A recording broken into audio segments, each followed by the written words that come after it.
Ito po tayo ngayon ng labong, tsaka may halong mais, saluyot, at tsaka dried na hipon. Ayan po, papakulo na po tayo ng tubig. Kulo na po siya. Lalagay na po natin siya yung sahog na bawang sibuyas tsaka kamatis. Ayan po guys. Ayan. Tapos lalagay na rin natin yung yung labong para ito lumambot. Ayan.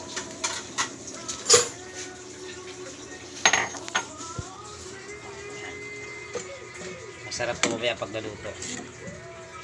Tsaka isabay na rin natin yung yung ginadgad nating mais. Lalaga na po siya para sabay din sila lumambot. Ayan po. Tapos pakuluin lang muna natin sa uli. Antayin natin siyang kumulo hanggang sa lumambot. Tsaka natin ilagay yung huling saluyot tsaka dried na hipon. Antayin lang po natin siya kumulo guys. Takpan lang po na natin para kumulo siya. Tapos maya maya balikan natin siya. Ayan po guys, kulo na po siya. Ngayon nilagay po natin yung yung dried na hipon. Ayan po. Yan. Tapos haluin na natin.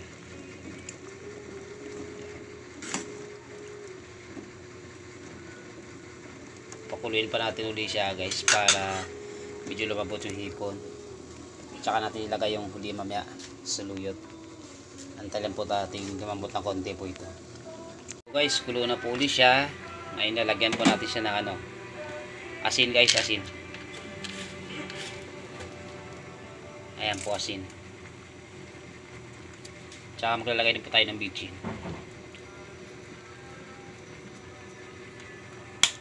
Tapos tsaka ngayon guys, lagay na po natin yung saluyot.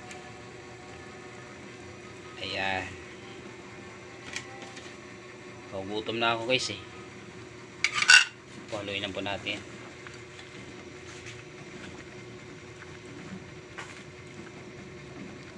Ayan. Ang bango. Napakabango ng amoy. Sigurado maparami tayo ng kain to.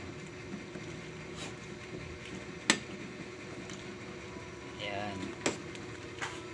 Tapos pakuloy lang po natin ulit siya ng konti. Takpan natin siya.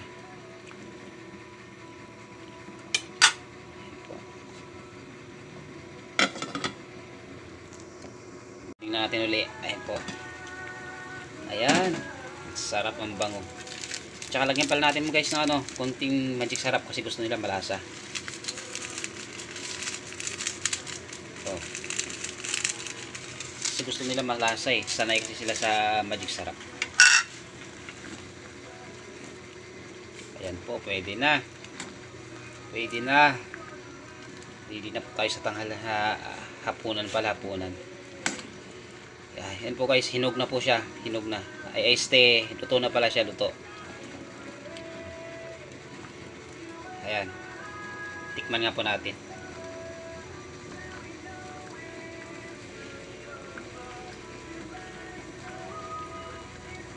Napakasarap ng sabaw niya guys.